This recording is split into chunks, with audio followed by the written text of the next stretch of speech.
ಹಾಕ್ರೆ ಕುಂತ್ಕೊಳ್ರೆ ಕುಂತ್ಕೊಳ್ಳಿ ಇನ್ನೂ ಮುಗಿಸೇ ಇಲ್ಲ ಅಲ್ಲಿ ಎದ್ದು ಹೋಯ್ತಾ ಇದ್ದೀನಿ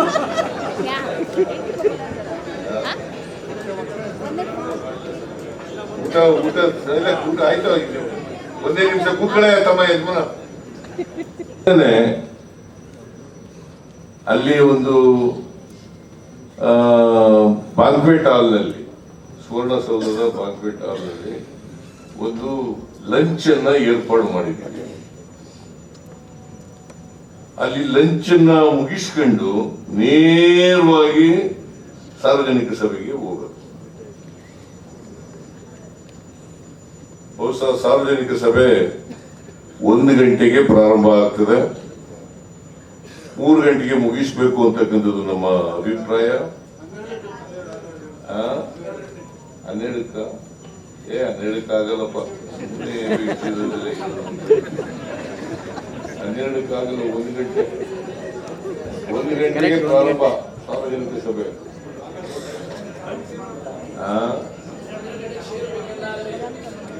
ಮಾಡ್ಲಿ, ಮಾತಾಡೋರು ಪ್ರಾರಂಭ ಮಾಡಿ ಮಾತಾಡೋರು ಇದ್ರೆ ಮಾತಾಡ್ಲಿ, ನನಗೇನು ತಕರಾರಿಲ್ಲ. ಬಟ್ ಈಗ ಲಂಚ್ ಮಾಡ್ಕೊಂಡು ನಾವು, ಯಾಕಂದ್ರೆ ಲಂಚ್ ಅರೇಂಜ್ ಮಾಡೋನು ನಾನು.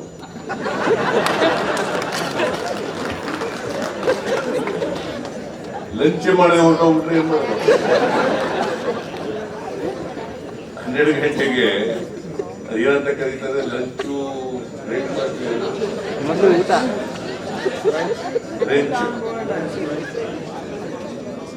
ಊಟ ಕಾಂಗ್ರೆಸ್ ಪಕ್ಷದ ಇಲ್ಲಿ ಮಾತ್ರ ಎಲ್ಲ ಪಕ್ಷದವರು ಅಟೆಂಡ್ ಆಗ್ತಾರೆ. ಅಲ್ಲಿ ಮಾತ್ರ ಓನ್ಲಿ ಕಾಂಗ್ರೆಸ್ಸಿಗರ ಸಭೆ. ಯಾಕಂತಂದ್ರೆ ಬೇರೆಯವರು ಯಾರು ಕೂಡ ಅಲ್ಲಿ ಬಂದರೂ ಸೇರಿಸಲ್ಲ.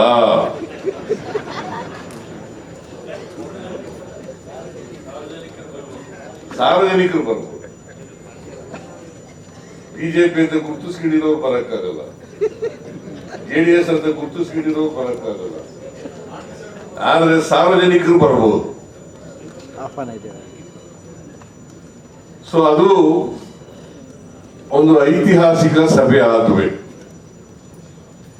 ಅದಕ್ಕೋಸ್ಕರ ನಿಮ್ಮನ್ನೆಲ್ಲ ಇವತ್ತು ಕರೆದಿರ್ತಕ್ಕಂಥದ್ದು ಅಧ್ಯಕ್ಷರು ಸುರ್ಜೇವಾಲ ಅವರು ಡೆಲ್ಲಿಯಿಂದ ಬಂದಿರತಕ್ಕಂಥದ್ದು, ಬೇರೆ AICC ಕಾರ್ಯದರ್ಶಿಗಳೆಲ್ಲ ಬಂದಿರತಕ್ಕಂಥದ್ದು, ನಿಮಗೆ ಈ ಕಾರ್ಯಕ್ರಮದ ಬಗ್ಗೆ ತಿಳಿ ಹೇಳಲಿಕ್ಕೋಸ್ಕರ ಮಾಡಬೇಕಾಗಿರ್ತಕ್ಕಂಥದ್ದು. ಕಾಂಗ್ರೆಸ್ಸಿಗರು ಮಾತ್ರ ಮಹಾತ್ಮ ಗಾಂಧೀಜಿಯವರ ನೇತೃತ್ವದಲ್ಲಿ ದೇಶಕ್ಕೆ ಸ್ವಾತಂತ್ರ್ಯಕ್ಕಾಗಿ ಹೋರಾಟ ಮಾಡಿದವರು ಅಲ್ವಾ? ಬೇರೆಯವರೆಲ್ಲ ಮಾಡಿದ್ರ? ಬೇರೆಯವರು ಯಾರು ಮಾಡಿರ್ಲಿಲ್ಲ. ಅಫ್ಕೋರ್ಸ್ ಬೇರೆಯವರು RSSನವ್ರು ಯಾರು ಮಾಡಿರ್ಲಿಲ್ಲ. ಅವತ್ತಿದ್ದಂತ RSS ಕಮ್ಯುನಿಸ್ಟ್ನವ್ರು ಮಾಡಿರ್ಲಿಲ್ಲ. ಆದ್ರೆ ಕಾಂಗ್ರೆಸ್ನವರು ಮಹಾತ್ಮ ಗಾಂಧೀಜಿಯವರ ನೇತೃತ್ವದಲ್ಲಿ ಸ್ವಾತಂತ್ರ್ಯಕ್ಕಾಗಿ ಹೋರಾಟವನ್ನು ಮಾಡಿ ತ್ಯಾಗ ಬಲಿದಾನಗಳನ್ನ ಮಾಡಿದರು.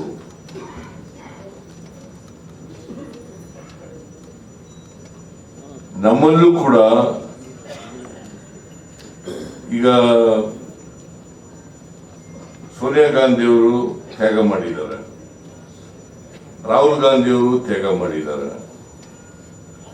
ನಾವು ಕೂಡ ಅದೇ ದಾರಿನಲ್ಲಿ ನಡೀತಕ್ಕಂಥ ಪ್ರಾಮಾಣಿಕ ಪ್ರಯತ್ನವನ್ನು ಮಾಡಬೇಕು. ಯಾಕಂದ್ರೆ ಕಾಂಗ್ರೆಸ್ ಪಕ್ಷ ಮಾತ್ರ ಸಮಾಜದಲ್ಲಿ ಪರಿವರ್ತನೆಯನ್ನು ಬಯಸ್ತಕ್ಕಂಥದ್ದು. ಬಿಜೆಪಿಯವರು ಯಥಾಸ್ಥಿತಿಯನ್ನು ಬಯಸ್ತಕ್ಕಂಥವ್ರು. JDSನವ್ರಿಗೆ ಯಾವುದೇ ಸಿದ್ಧಾಂತ ಇಲ್ಲ. ಅವರು ಈಗಿರ್ತಕ್ಕಂಥ JDSನವ್ರು ಇದಾರಲ್ಲ, ಅವರು ಯಾರ ಜೊತೆ ಬೇಕಾದ್ರೂ ಕೂಡ ಸೇರ್ಕೊಂಡ್ಬಿಡ್ತಾರೆ. ಹಾಗಾಗಿ ಅವರಿಗೆ ಯಾವುದೇ ಸಿದ್ಧಾಂತ ಇಲ್ಲ, ಯಾವುದೇ ಕಾರ್ಯಕ್ರಮ ಇಲ್ಲ, ಏನಿಲ್ಲ. ದೇವೇಗೌಡರು ಕುಮಾರಸ್ವಾಮಿ ಎಷ್ಟೇ ಹೇಳಿದ್ರು ಕೂಡ ಅವ್ರ ಪಕ್ಷ ಜಾತ್ಯತೀತ ಅಂತ ಹಾಕೊಂಡಿದ್ರು ಕೂಡ ಅದು ಜಾತ್ಯತೀತ ಅಲ್ಲ. ಅದಕ್ಕೆ ನಾನು ಅನೇಕ ಸಾರಿ ಹೇಳಿದ್ದೀನಿ, ಆ ಜಾತ್ಯತೀತ ಪದನ ಅವ್ರಿಗೆ ಅವಮಾನ ಮಾಡ್ತಾ ಇದ್ದೀರಿ, ತಗಲಾಕ್ಬಿಡ್ರಯ್ಯ ಅಂತ ಕೇಳಲಿಲ್ಲ ಅವರು. ಅದೇನೇ ಆಗ್ಲಿ, ಭಾರತೀಯ ಜನತಾದಳ ಜಾತ್ಯತೀತ ಅಂತ ಆಗ್ಲಿಕ್ಕೆ ಸಾಧ್ಯನೇ ಇಲ್ಲ. ಈಗ ಕುಮಾರಸ್ವಾಮಿ ಬಿಜೆಪಿ ಸರ್ಕಾರದಲ್ಲಿ ಮಂತ್ರಿ ಆಗಿದ್ದಾರೆ, ಹಾಗಾಗಿ ಸಾಧ್ಯನೇ ಇಲ್ಲ. ಮತ್ತೆ ಈಗಾಗಲೇ ಸುರ್ಜಿವಾಲ್ ಅವರು ಹೇಳಿದ್ರು, RSSನವರು ಹೇಗೆ ಅಂಬೇಡ್ಕರ್ ಅವರನ್ನ ಅವಮಾನ ಮಾಡಿದ್ರು, ಮಹಾತ್ಮ ಗಾಂಧೀಜಿಯನ್ನ ಹೇಗೆ ಕೊಂದಾಕಿದ್ರು, ಹೇಗೆ ಸ್ವಾತಂತ್ರ್ಯ ಹೋರಾಟದಲ್ಲಿ ಮಹಾತ್ಮ ಗಾಂಧೀಜಿಯವರ ನೇತೃತ್ವದಲ್ಲಿ ಹೋರಾಟ ಮಾಡ್ತಾ ಇರುವಾಗ ಬಿಜೆಪಿ ಜೊತೆ ಸೇರ್ಕೊಂಡಿದ್ರು. ಇದನ್ನೆಲ್ಲ ಪ್ರಸ್ತಾಪ ಮಾಡಿದರೆ ನಾನು ಮತ್ತೆ ಪ್ರಸ್ತಾಪ ಮಾಡಲಿಕ್ಕೆ ಹೋಗಲ್ಲ. ಸಂವಿಧಾನದ ಬಗ್ಗೆ ಆಗಲಿ, ಅಂಬೇಡ್ಕರ್ ಬಗ್ಗೆ ಆಗಲಿ ಹೇಳ್ತಾರೆ. ಯಾವತ್ತೂ ಕೂಡ ಮಹಾತ್ಮ ಗಾಂಧೀಜಿ ಬಗ್ಗೆ, ಅಂಬೇಡ್ಕರ್ ಅವರ ಬಗ್ಗೆ, ನೆಹರೂರವ್ರ ಬಗ್ಗೆ, ಯಾವತ್ತು ವಲ್ಲಭಾಯ್ ಪಟೇಲ್ರ ಬಗ್ಗೆ ಯಾವತ್ತು ಗೌರವ ಇರಲಿಲ್ಲ ಅವರಿಗೆ. ಸಂವಿಧಾನ ಜಾರಿ ಆಯ್ತಲ್ಲ, ಆ ವಿರೋಧ ಮಾಡಿದವ್ರು ಯಾರು ಗೊತ್ತಾ? ಇದೇ ಸಾವರ್ಕರ್ ಮತ್ತೆ ಇದೇ ಗೋರ್ವಾಲ್ಕರ್.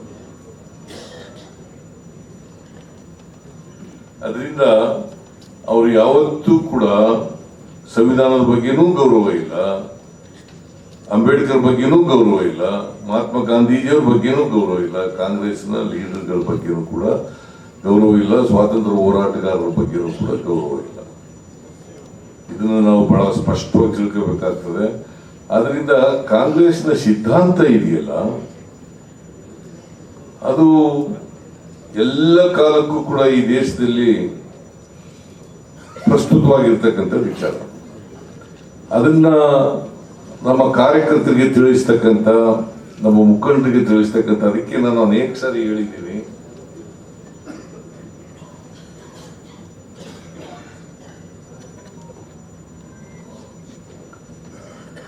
ತಿಳಿಸ್ತಾ ಇದ್ದೀನಿ. ನಾನು ನಮ್ಮ ಕಾರ್ಯಕರ್ತರಿಗೆ ತಿಳಿಸ್ತಾ ಇದ್ದೀನಿ, ನೀವು ಯಾವತ್ತೂ ಕೂಡ ಈ ಭಾರತೀಯ ಜನತಾ ಪಕ್ಷ ಇದೆಯಲ್ಲ, ಅವರು ಬದಲಾವಣೆಗೆ ವಿರುದ್ಧ ಇರ್ತಕ್ಕಂಥವ್ರು. ನೀವು ಯಾವತ್ತಾರು ನೋಡಿ, ಇವತ್ತು ಬಹಳ ಮಾತಾಡ್ತಾರೆ ಭಾರತೀಯ ಜನತಾ ಪಕ್ಷದವರು. ಯಾವತ್ತಾದ್ರೂ ಕೂಡ ಸಾಮಾಜಿಕ ನ್ಯಾಯ, ಜಾತ್ಯತೀತ ತತ್ವ, ಅಧಿಕಾರ ವಿಕೇಂದ್ರೀಕರಣಕ್ಕೆ ಪರವಾಗಿದ್ದಾರ ಅಂತ ಹೇಳಿ ನೋಡಿ. ಅವ್ರು ಘೋಷಣೆ ಮಾಡಲಿ, ಅಧಿಕಾರ ವಿಕೇಂದ್ರೀಕರಣ, ಜಾತ್ಯತೀತತ್ವ, ಸಾಮಾಜಿಕ ನ್ಯಾಯ ಇದಕ್ಕೆ ವಿರುದ್ಧ ಇದಕ್ಕೆ ಪರವಾಗಿದ್ದಾರ ಅಂತ ಘೋಷಣೆ ಮಾಡಲಿ ನೋಡ. ಮಾಡಲ್ಲ ಅವ್ರು ಯಾವತ್ತು, ಆದ್ರೆ ಹೇಳ್ತಾರೆ ಅಷ್ಟೇ. ಮಹಾತ್ಮ ಗಾಂಧೀಜಿ ಏನು ಇಲ್ಲಿ ಸರ್ದಾರ್ ವಲ್ಲಭಾಯ್ ಪಟೇಲ್ ಪ್ರತಿಮೆ ದೊಡ್ಡದಾಗಿ ಮಾಡಿಬಿಟ್ಟಿದ್ದಾರೆ. ಸರ್ದಾರ್ ಪಟೇಲ್ ಬಗ್ಗೆ ಗೌರವನೇ ಇದ್ದಿದ್ದವರು ಸರ್ದಾರ್ ವಲ್ಲಭಾಯ್ ಪಟೇಲ್ ಅವರ ದೊಡ್ಡ ಪ್ರತಿಮೆ ಮಾಡಿ ಇಟ್ಕೊಂಡ್ಬಿಟ್ಟಿದ್ದಾರೆ ಗುಜರಾತ್ನಲ್ಲಿ. ಯಾವತ್ತೂ ಕೂಡ ನೆಹರೂರವರನ್ನ ಯಾವತ್ತೂ ಅವರು ಮಾತಾಡಲ್ಲ. ನೆಹರೂರವ್ರ ಬಗ್ಗೆ, ಗಾಂಧೀಜಿ ಬಗ್ಗೆ ಮಾತಾಡಲ್ಲ. ಅವರು ಗೋಡ್ಸೆ ವಂಶಸ್ಥರು, ನಾವು ಗಾಂಧಿ ವಂಶಸ್ಥರು. ನಮಗೂ ಅವ್ರಿಗೂ ಇರ್ತಕ್ಕಂಥ ವ್ಯತ್ಯಾಸ ಏನಪ್ಪಾ ಅಂತಂದ್ರೆ, ನಾವು ಎಲ್ಲರೂ ಒಟ್ಟಿಗೆ ತಗೊಂಡು ಹೋಗ್ತಕ್ಕಂಥ ಪ್ರಯತ್ನ ಮಾಡ್ತೀವಿ. ಅವರು ಎಲ್ಲರೂ ಒಟ್ಟಿಗೆ ತಗೊಂಡು ಹೋಗ್ತಕ್ಕಂಥ ಪ್ರಯತ್ನವನ್ನ ಮಾಡಲ್ಲ. ನಾವು ಇನ್ಕ್ಲೂಸಿವ್ ಗ್ರೋತ್ ಆಗಬೇಕು ಅಂತಕ್ಕಂಥದ್ದು ನಂಬಿಕೆ ಇಟ್ಕೊಂಡಿರ್ತಕ್ಕಂಥವ್ರು. ಯಾಕಂದ್ರೆ ಈ ಭಾರತ ದೇಶ ಇದೆಯಲ್ಲ, ಬಹುತ್ವದ ದೇಶ, ಎಲ್ಲರನ್ನೂ ಒಟ್ಟಿಗೆ ತಗೊಂಡು ಹೋಗ್ತಕ್ಕಂಥದ್ದು ನಮ್ಮ ಅದಕ್ಕೆ ನಾವು ಬಹಳ ಅನೇಕ ಹಿರಿಯರೆಲ್ಲ ಹೇಳಿರ್ತಕ್ಕಂಥದ್ದು ವೈವಿಧ್ಯತೆಯಲ್ಲಿ ಏಕತೆಯನ್ನು ನಾವು ಬಯಸ್ತಕ್ಕಂಥವ್ರು. ಅವರು ಸಮಾಜವನ್ನು ಒಡಿತಕ್ಕಂಥದ್ದು ನಂಬಿಕೆ ಇಟ್ಕೊಂಡಿರ್ತಕ್ಕಂಥವ್ರು. ಅದರಿಂದ ನಮ್ಮ ಸಂವಿಧಾನ, ಕಾಂಗ್ರೆಸ್ಸಿನ ಹೋರಾಟ, ಮಹಾತ್ಮ ಗಾಂಧೀಜಿ, ಬಾಬಾ ಸಾಹೇಬ್ ಅಂಬೇಡ್ಕರ್, ನೆಹರು, ವಲ್ಲಭಾಯ್ ಪಟೇಲ್ ಇವರೆಲ್ಲರೂ ಕೂಡ ನಮ್ಮ ಯುವ ಪೀಳಿಗೆಗೆ ಗೊತ್ತಾಗಬೇಕು. ಅದಕ್ಕೋಸ್ಕರ ಈ ಕಾರ್ಯಕ್ರಮವನ್ನು ಅತ್ಯಂತ ಯಶಸ್ವಿಯಾಗಿ ಮಾಡ್ತಕ್ಕಂಥದ್ದು ನಮ್ಮೆಲ್ಲರ ಜವಾಬ್ದಾರಿ. ಆ ಕೆಲಸವನ್ನು ನಾವು ಮಾಡೋಣ. ಈಗಾಗಲೇ ಅಧ್ಯಕ್ಷರು ಏನೇನು ಮಾಡಬೇಕು ಅಂತಕ್ಕಂಥದ್ದನ್ನೆಲ್ಲ ಹೇಳಿದ್ದಾರೆ. ನಾನು ಮತ್ತೆ ಅದನ್ನೆಲ್ಲ ರಿಪೀಟ್ ಮಾಡೋಕ್ಕಾಗಲ್ಲ. ಇಷ್ಟೆಲ್ಲ ಆದಮೇಲೂ ಕೂಡ ಭಾರತೀಯ ಜನತಾ ಪಕ್ಷದವರ ಅಪಪ್ರಚಾರ, ಕೆಟ್ಟ ವಿಚಾರಗಳನ್ನು ನಮ್ಮ ಮೇಲೆ ಗೂಬೆಗೊಳಿಸ್ತಕ್ಕಂಥ ಪ್ರಯತ್ನ, ಭ್ರಷ್ಟಾಚಾರದ ಆರೋಪಗಳು ಇವೆಲ್ಲ ಮಾಡಿದ್ರು ಕೂಡ ನಾವು 3 ಚುನಾವಣೆಯಲ್ಲಿ ಗೆದ್ದಿದ್ದೀವಿ. ಇತ್ತೀಚೆಗೆ ನಡೆದಂಥ ಶಿಗ್ಗಾಂವ್, ಸಂಡೂರು ಮತ್ತೆ ಚನ್ನಪಟ್ಟಣ 3 ಕ್ಷೇತ್ರಗಳಲ್ಲಿ ಗೆದ್ದಿದ್ದೀವಿ. ಒಂದೇನೋ ಸಂಡೂರಿನಲ್ಲಿ ನಾವೇ ಗೆದ್ದಿದ್ದು, ತುಕಾರಾಮ್ ಗೆದ್ದಿದ್ರು, ಅವ್ರ ಮನೆಯವರು ಕೊಟ್ಟಿದ್ದೋ ಅವ್ರು ಗೆಲ್ದ್ರು. ಆದ್ರೆ ಇನ್ನೆರಡು ಇದ್ವಲ್ಲ, ಶಿಗ್ಗಾಂವ್ ಮತ್ತು ಚನ್ನಪಟ್ಟಣ ಇದೆಯಲ್ಲ, ಅದು ಶಿಗ್ಗಾಂವ್ನಲ್ಲಿ 25 ವರ್ಷಗಳ ನಂತರ ಗೆದ್ದಿರೋದು. ಚನ್ನಪಟ್ಟಣದಲ್ಲಿ ಏನ್ JDSನವರ ಪ್ರಾಬಲ್ಯ ಇದ್ದಂತ ಜಾಗ, ಆ ಜಾಗ ಕುಮಾರಸ್ವಾಮಿ ಜಾಗ. ಆ 2 ಮುಖ್ಯಮಂತ್ರಿಗಳ ಮಕ್ಕಳು, ಮಾಜಿ ಮುಖ್ಯಮಂತ್ರಿಗಳ ಮಕ್ಕಳು. ಒಬ್ಬ ಕುಮಾರಸ್ವಾಮಿ ಮಗ ನಿಖಿಲ್ ಕುಮಾರಸ್ವಾಮಿ, ಇನ್ನೊಬ್ಬ ಬೊಮ್ಮಾಯಿ ಮಗ ಭರತ್ ಬೊಮ್ಮಾಯಿ. ಇಬ್ಬರನ್ನು ಕೂಡ ದೊಡ್ಡ ಅಂತರದಿಂದ ಸೋಲಿಸಿದ್ವಿ. ಬಟ್ ಕರ್ನಾಟಕದ ಜನ ಕಾಂಗ್ರೆಸ್ ಪರವಾಗಿದ್ದಾರೆ. ನಮ್ಮ ಗ್ಯಾರಂಟಿ ಯೋಜನೆಗಳು ಜನರನ್ನ ಮುಟ್ಟಿದ್ದಾವೆ. ಜನರು ಗ್ಯಾರಂಟಿ ಯೋಜನೆಗಳನ್ನು ಕೂಡ ಗಮನದಲ್ಲಿ ಇಟ್ಟುಕೊಂಡು ವೋಟ್ ಹಾಕಿದ್ದಾರೆ. ಕಾಂಗ್ರೆಸ್ನ ಆಡಳಿತವನ್ನು ನೋಡಿ ವೋಟ್ ಹಾಕಿದ್ದಾರೆ. ಅದಕ್ಕೋಸ್ಕರ ನಾವು 3 ಕ್ಷೇತ್ರಗಳನ್ನು ಗೆಲ್ಲಲಿಕ್ಕೆ ಸಾಧ್ಯ ಆಯಿತು. ಅದರಲ್ಲಿ ನಮ್ಮ ಎಲ್ಲ ಮುಖಂಡರುಗಳು, ಮಂತ್ರಿಗಳು, ಶಾಸಕರು, ಸಂಸದರು, ಕಾರ್ಯಕರ್ತರು, ಜಿಲ್ಲಾಧ್ಯಕ್ಷರುಗಳು ಎಲ್ಲರೂ ಶ್ರಮಪಟ್ಟು 3 ಕ್ಷೇತ್ರಗಳನ್ನು ಗೆಲ್ಲಿಸಿದ್ದಾರೆ. ಅದು ಒಬ್ಬರ ಗೆಲುವಲ್ಲ, ಇಡೀ ಕಾಂಗ್ರೆಸ್ ಪಕ್ಷದ ಗೆಲುವು. ಆಮೇಲೆ ಈ ಕ್ಷೇತ್ರಗಳು ಹೆಂಗಿದ್ದವಪ್ಪ ಅಂತಂದ್ರೆ, ಕಾಕ್ತಾಳೀಯ ಅಂತಿದ್ವಿ. ಒಂದು ಗುಲ್ಬರ್ಗ ಡಿವಿಷನ್ ನಲ್ಲಿತ್ತು, ಇನ್ನೊಂದು ಮುಂಬೈ ಕರ್ನಾಟಕದಲ್ಲಿತ್ತು, ಇನ್ನೊಂದು ಹಳೆ ಮೈಸೂರಿನಲ್ಲಿತ್ತು. ಚನ್ನಪಟ್ಟಣ ಹಳೆ ಮೈಸೂರು, ಶಿಗ್ಗಾಂವ್ ಮುಂಬೈ ಕರ್ನಾಟಕ, ಸಂಡೂರು ಕಲ್ಯಾಣ ಕರ್ನಾಟಕ. ಈ 3 ಕ್ಷೇತ್ರಗಳಲ್ಲಿ ಅಂದ್ರೆ 3 ವಿಭಾಗಗಳಲ್ಲಿ ನಾವು ಗೆದ್ದಿದ್ದೇವೆ. ಅದರ ಅರ್ಥ ಕರ್ನಾಟಕದ 3 ಭಾಗಗಳಲ್ಲಿ ನಾವು ಗೆದ್ದಿದ್ದೇವೆ. ಇಡೀ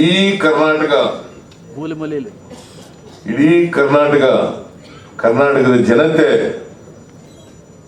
ನಮ್ಮ ಪರವಾಗಿದೆ ಅಂತಕ್ಕಂಥದ್ದನ್ನ ಈ ಚುನಾವಣೆಗಳ ಫಲಿತಾಂಶ ತೋರಿಸ್ತದೆ ಅಂತಕ್ಕಂಥ ಮಾತುಗಳನ್ನು ಹೇಳಲಿಕ್ಕೆ ಬಯಸ್ತಾ ಇದ್ದೇನೆ. ಈ ಚುನಾವಣೆಯ ಗೆಲುವಿಗೆ ಶ್ರಮಿಸಿದಂತ ಎಲ್ಲ ಮುಖಂಡರುಗಳು, ಎಲ್ಲ ಶಾಸಕರು, ಎಲ್ಲ ಮಂತ್ರಿಗಳು, ಎಲ್ಲ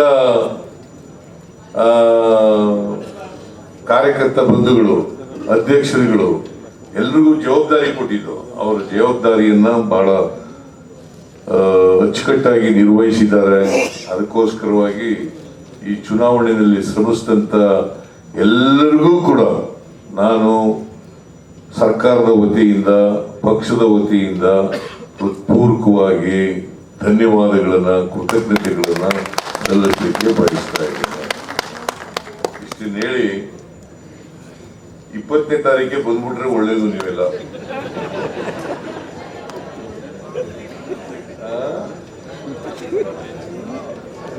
ಸಂಜೆ ಹೊರಟ್ಬಿಟ್ಟು ಸಾಕು. ಅವೆಲ್ಲ ಇಲ್ಲ, ಊಟ ಇಲ್ಲ ಆಗ್ತಲ್ಲ. ನೀವೆಲ್ಲ ನೀವೇ ಊಟ ಮಾಡ್ಕೋಬೇಕು. ನೀವೇ 20ನೇ ತಾರೀಕಿಗೆ ಬಂದ್ಬಿಟ್ರೆ ಬೆಳಿಗ್ಗೆ 10:30ಗೆ ಇದೆಯಲ್ಲ ಕಾರ್ಯಕ್ರಮ, ಅದಕ್ಕೆ ಅಟೆಂಡ್ ಆಗ್ಬೋದಲ್ಲ. ಅದಕ್ಕೋಸ್ಕರ 20ನೇ ತಾರೀಕಿಗೆ ಸಾಯಂಕಾಲ ಬಂದ್ಬಿಡ್ಬೇಕು. ಆದ್ರೆ 21ಕ್ಕೆ ಯಾವ ಕಾರಣಕ್ಕೂ ಯಾರೂ ತಪ್ಪಿಸ್ಕೋಬಾರದು. ಇದು ನಿಮಗೆ ಆದೇಶ ಅಲ್ಲ, ಮನವಿ ಅಂತಕ್ಕಂಥದನ್ನ ತಿಳ್ಕೋಬೇಕಾಗ್ತದೆ. ಯಾರು ತಪ್ಪಿಸ್ಕೋಬಾರದು.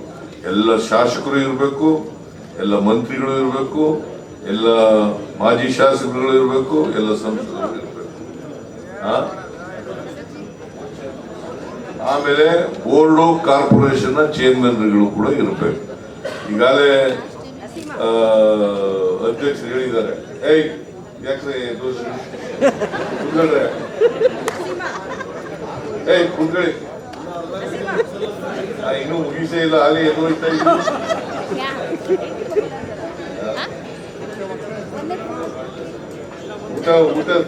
ಊಟ ಆಯ್ತು.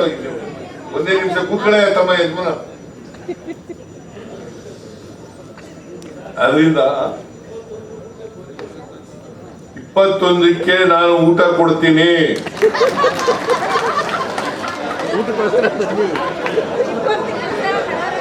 ಕೊಡ್ತೀರಾ? ಮೊದ್ಲೇ ಅರೇಂಜ್ ಮಾಡಿದ್ರಿ ಅಲ್ವಾ, ಈಗ ಅದನ್ನ ಕಂಟಿನ್ಯೂ ಮಾಡಿ ದಯಮಾಡಿ.